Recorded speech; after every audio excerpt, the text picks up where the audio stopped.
Boom, there you go.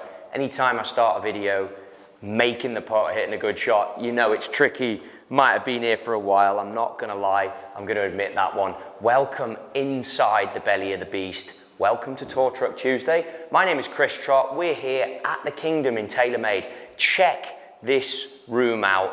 Under the eyes of Dustin Johnson, every man and his dog in professional golf has been in here to work on their flat stick. What are they looking at?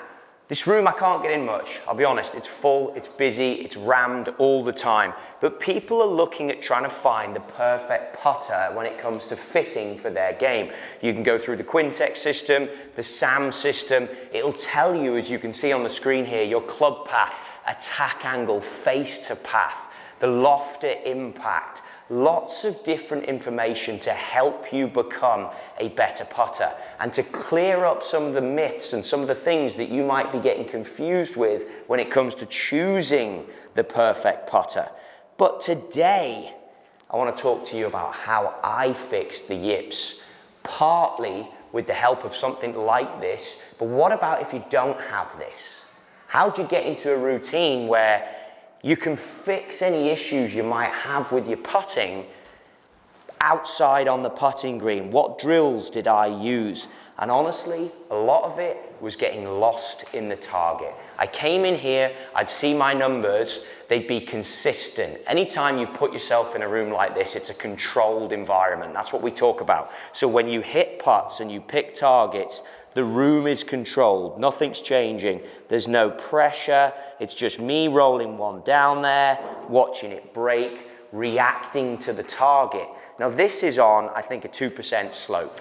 It's an oscillating floor, we've raised the right side, it's a swinging putt. You can see down here, I've placed 2 T-pegs. Effectively, this is my start line, and because this rolls quick for me, the second one is like a ghost hole. It's where I want to feel the putt going to.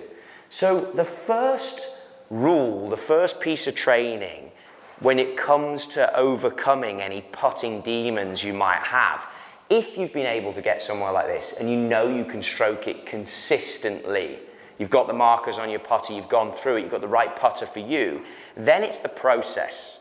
So ghost hole, I've already said, pick the second target. Pick the target that is where you think pace-wise you want that putt to go to.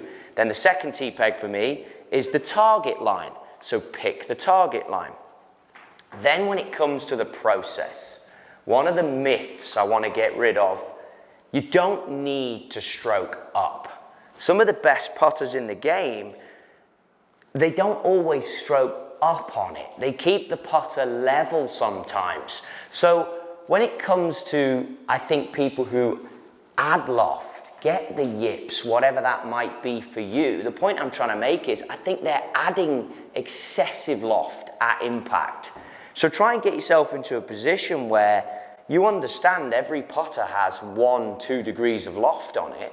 That's enough. If this putter returns at a 0 attack angle, that loft is going to be enough to raise it off the grass and get it rolling. Quite often in here, I know that players have loft taken off their putters, and purely it's because they're adding loft when we go through the fitting process.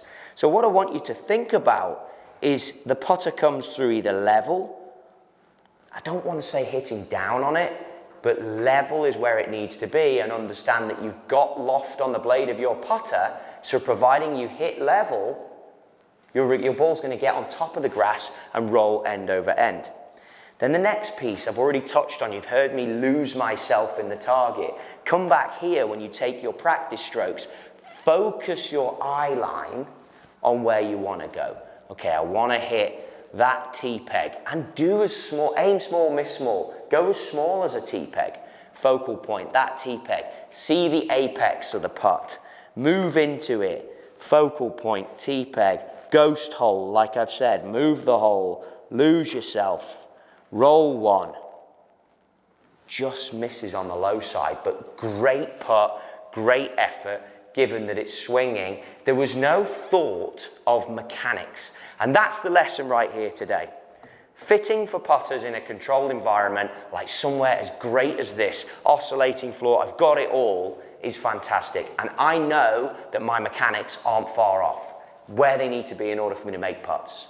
But in order to overcome any issues you've got, the myth, don't strike up on it. Chances are you are adding loft, twitching, it's too much of a hit. It's not a stroke through the golf ball. Try and think about the grip moving. Try and get yourself away from that hit.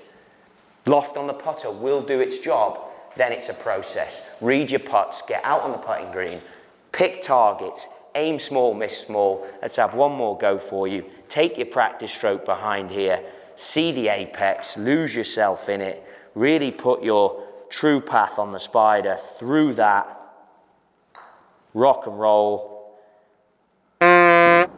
just missed high. But you get where I'm going. I'm hitting edges of the holes. I'm making putts. That's what you want. I'm returning the club consistently. If this is something that helps with your game, let me know in the comments below. Smash that like button. Try it out on the green. Put tee pegs down. Aim small, miss small, and get rid of the striking up on it and breaking that wrist. It becomes a stroke through the ball. Ignore the ball, engage the mind purely with the target. I guarantee you'll see some improvements. Until next Tour Truck Tuesday, good luck with that one.